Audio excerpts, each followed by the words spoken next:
Bonjour et bienvenue pour cette vidéo. Aujourd'hui on va faire du yoga avec Ariane. J'espère que vous aimerez et je vous fais de gros bisous à tous.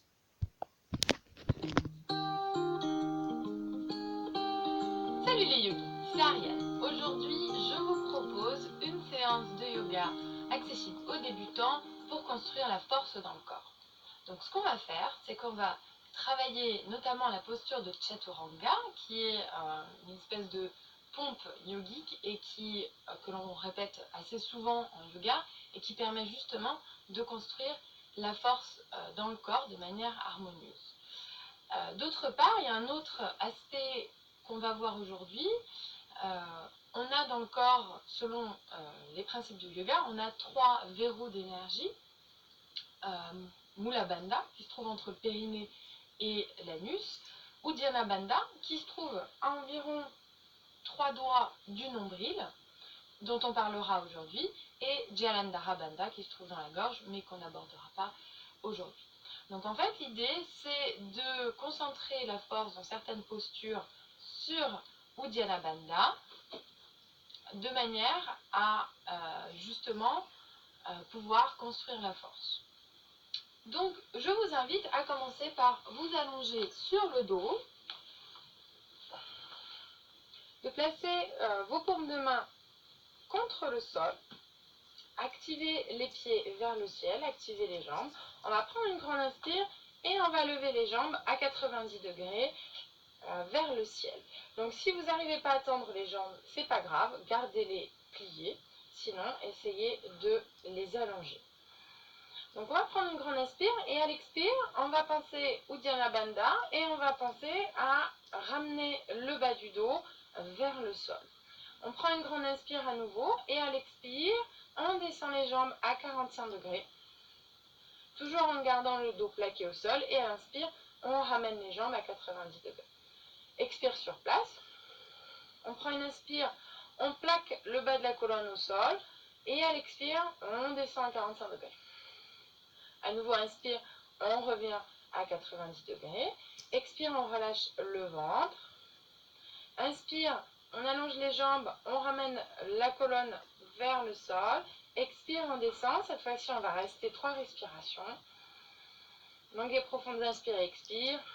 Et à chaque expire, sentez que vous ramenez le bas du dos au sol. 2. Et 3. Sourire de dauphin. Prochaine inspire, on revient les jambes à 90 et on replie les jambes, on replie les cuisses sur le ventre, on relâche bien le ventre, on fait des petits cercles avec le bas du dos au sol pour soulager le ventre et doucement sur une inspire on se redresse et on va venir en chat. Donc on place les paumes de main sur le sol, pouce et index bien ancrés dans le sol, les genoux à la largeur des hanches. On va prendre une grande inspire, on allonge la jambe vers l'arrière et vers le ciel et on regarde vers le ciel. Et à l'expire, on ramène le genou vers le front. Inspire, on allonge la jambe. Et expire, on plie le genou vers le front. Inspire. Et expire. Inspire. Et expire. Inspire. Et expire. Une dernière fois, inspire. Et doucement à l'expire, on repose le genou au sol. On prend une inspire sur place. Une grande expire. Pensez à la respiration Ujjayi, si c'est accessible pour vous.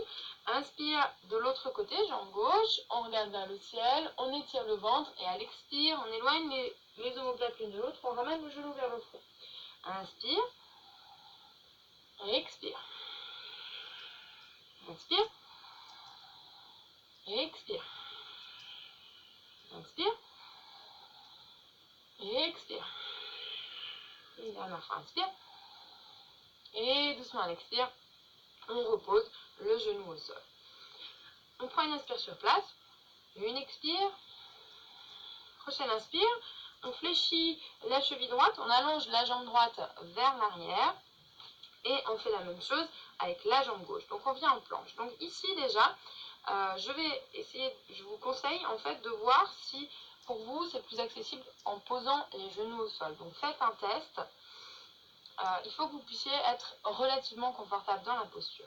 Et surtout, quoi que vous choisissiez comme option, il faut que vos cuisses soient dans la prolongation du buste. Donc en fait, l'erreur commune, c'est en fait de placer les genoux au sol et de venir dans une sorte de variation du chat. Donc c'est pas ce qu'on cherche. On cherche vraiment à construire la force. Donc pour ce faire, il faut garder le buste dans la prolongation des cuisses. Donc venez en planche, genou au sol ou pas genou au sol, et pensez à Uddiyana Bandha. Donc imaginez en fait ce verrou d'énergie qui se trouve au-dessus du nombril, et essayez de, comme si vous souhaitiez creuser cette partie du ventre. Et tout doucement, on va essayer de descendre en Chaturanga en gardant les bras le long du corps, en contrôlant la descente. Et on descend complètement. Donc si vous avez du mal à descendre dans cette position, peut-être qu'il est préférable que vous posiez les genoux au sol. On pose le front au sol, on ramène les coudes l'un contre l'autre, et à la prochaine inspire, on serre les gros orteils l'un contre l'autre, on soulève le buste et on soulève les pieds le plus haut possible. On va rester 5 respirations. Donc serrez les coudes contre vous. Sur chaque inspire, essayez de vous grandir. 3. Sentez probablement qu'il y a grand dans ce travail. 4. Et doucement à l'expire, on repose le front au sol, on repose les pieds au sol. Et on fait aller les hanches de droite à gauche pour soulager un peu la colonne.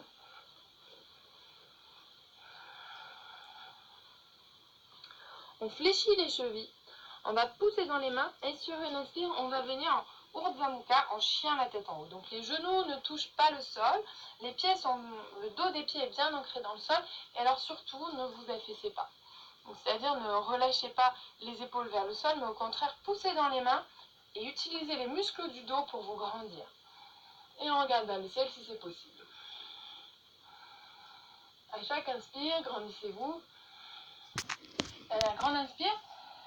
Et à l'expire, activez Uddiyana Bandha, activez les muscles du ventre et on roule sur les pieds pour venir en chien la tête en bas. Voilà, j'espère que vous aurez aimé cette vidéo et je vous dis à bientôt.